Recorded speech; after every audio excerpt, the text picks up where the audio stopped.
तो आप सभी का बहुत बहुत स्वागत है हमारे YouTube channel CS ED centre पे। तो दोस्तों आज के इस वीडियो में हम लोग फ्यूचर परफेक्ट टेंस को बहुत ही डिटेल से पढ़ने वाले हैं। तो वीडियो बहुत ही मज़ेदार होने वाला है। तो मैं उम्मीद करूंगा कि आप इस वीडियो को, इस सेशन को शुरू से अंत तक देखेंगे, तभी आपको बहुत कुछ सीखने को मिलेगा।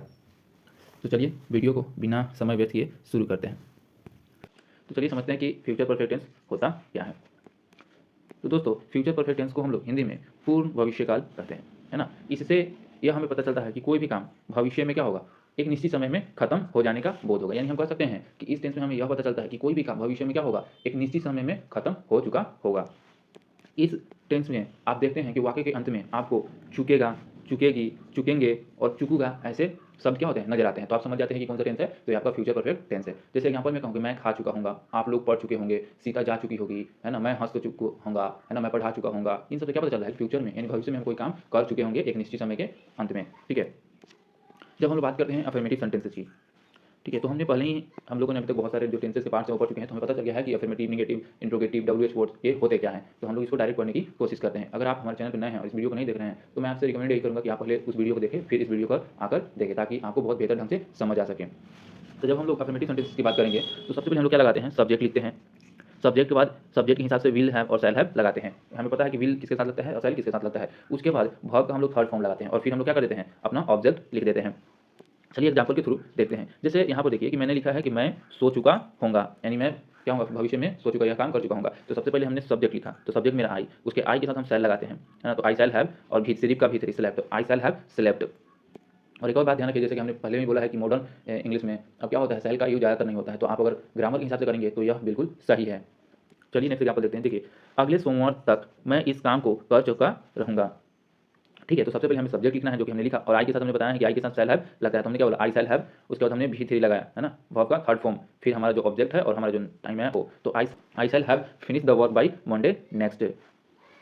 चलिए एक और एग्जांपल समझते हैं। देखिए, सीता मधुर गीत गा चुकी होगी, सीता मधुर गीत गा चुकी होगी। सब्जेक्ट कौन है, सीता, और सीता के साथ हमें पता ही है क्या लगता है, विल। तो सीता विल हैव, है ना, संग ए स्वीट सॉन्ग।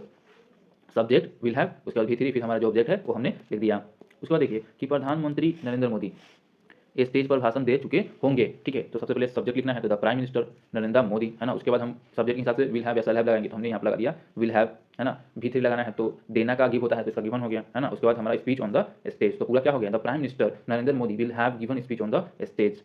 चलिए देखिए, वह मरीजों को खून दे चुके होंगे। सॉरी, यह क्या है, के है, ठीक है, ये मरीजों को, ठीक है, खून दे चुके होंगे। तो क्या होगा, वह मरीजों को खून दे चुके होंगे, वह मतलब वे, ठीक है, या तो हो गया दे, और दे के साथ हमने क्या लगाया, विल हैव लगाया। और खून देना मतलब डोनेट कर रहे हैं ब्लड, तो हमने क्या बोला, डोनेटेड ब्लड टू पेशेंट्स। तो they will have donated blood to patients. चलिए अब उसके बाद देखते हैं कि सिपाही चोर को पकड़ चुका होगा। ठीक है, पुलिस वाले काम तो पकड़ना ही है, तो ये क्या होंगे, इसको पकड़ चुके होंगे, किसको, चोर को। तो हम उसको क्या बोलेंगे, सिपाही मतलब द कांस्टेबल, उसके साथ हम विल हैव लगा दिया, द कांस्टेबल विल हैव, है ना, पकड़ना कैच होगा, भीतर क्या होगा, catched the thief, the constable have will have catch the thief. अब देखिए, लड़के नदी में स्नान कर चुके होंगे, लड़के मतलब बॉयज, उसके साथ will have bath in the river, boys will have bath in the river. चलिए एक और एग्जांपल देखते हैं। एक लड़की टोकरिया बेच चुकी होगी, एक लड़की मतलब ए गर्ल, उसके साथ विल हैव, है ना, बेचना का सेल, और भी सोल्ड द बास्केट्स, तो a girl will have sold the baskets. देखिए, हम फिल्म देख चुके होंगे, हम मतलब कौन, वी, है ना, उसके साथ वी हैव लगा, और वॉच का भीतरी वॉच्ड द मूवी, तो we will have watched the movie. जब हम लोग बात करते हैं नेगेटिव की, तो उसमें कुछ नहीं करते हैं, विल और हैव के बीच में हम नोट लगा देते हैं, उसी तरह शैल और हैव के बीच में हम लोग नोट लगाते हैं, बाकी भी3 ही रहेगा और हमारा ऑब्जेक्ट का ऑब्जेक्ट ही रहेगा। चलिए एग्जांपल से देखते हैं। जैसे मेरा भाई नहीं खेल चुका होगा, तो मैंने क्या बोला, my brother will not have led, है ना, माई ब्रोदर और विल और हैव के बीच में नोट लगाया, बाकी हमारा भी3 है, तो my brother will not have led. चलिए आगे बात करते हैं। देखिए, वह घर नहीं जा चुका होगा, ठीक है, वह मतलब ही, और ही के साथ विल हैव लगता है, तो उसके बीच में हमने क्या लगा दिया, नोट लगा दिया, और उसके बाद भी3 और होम, तो ही will not have gone home. तो बहुत ही आसान है, बस स्ट्रक्चर याद करिए, बहुत सारे सेंटेंसेस बनाने की कोशिश करिए, है ना, जितना आप सॉल्व करेंगे उतना ही क्या होगा, आप उस चीज़ में परफेक्ट बनते चले जाइए। तो देखिए नेक्स्ट है हमारे पास एग्जांपल, तुम स्कूल नहीं जा चुके होगे। ठीक है, तो तुम मतलब यू, और यू के साथ विल हैव लगता है, तो हमने विल नॉट हैव लगा दिया, और जाना का गो, तो गॉन हो गया टू स्कूल, तो you will not have gone to school.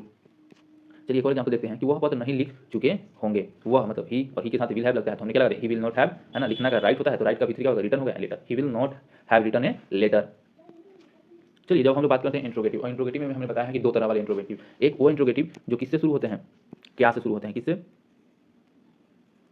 जो क्या से शुरू होते हैं, ठीक है। उनके लिए हम लोग क्या कौन सा स्ट्रक्चर यूज करते हैं, तो उनके लिए हम ये वाला स्ट्रक्चर यूज करते हैं। सबसे पहले हम क्या करते हैं, विल सेल को बाहर कर देते हैं, फिर सब्जेक्ट लिखते हैं, फिर हैव लगाते हैं और फिर वर्ब का जो थर्ड फॉर्म है वही लिखते हैं और ऑब्जेक्ट लिख करके हम लोग क्या क्वेश्चन मार्क लगा देते हैं। तो चलिए एग्जांपल समझते हैं। देखिए, क्या तुम दिल्ली जा चुके होंगे, तुम के साथ क्या लगता है, विल लगता है, विल हैव, तो हमने विल को क्या कर दिया, बाहर लग दिया। उसके बाद हमने सब्जेक्ट लिखा, फिर हैव वही है और भीतर लगा के हमारा जो ऑब्जेक्ट लिख दिया, will you have gone to Delhi, question mark हो गया।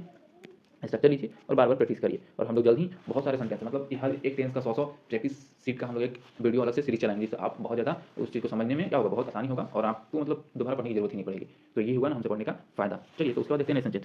सेंटेंस में है कि क्या मुकेश गीत गा चुका होगा, कौन भाई मुकेश, तो मुकेश के साथ क्या लगेगा, विल हैव लगेगा, तो हमने विल को बाहर कर दिया, फिर सब्जेक्ट लिख दिया और फिर हैव आ गया और गाना का सिंग होता है तो संग हो गया और ये सॉन्ग, तो विल मुकेश हैव संग ए सॉन्ग।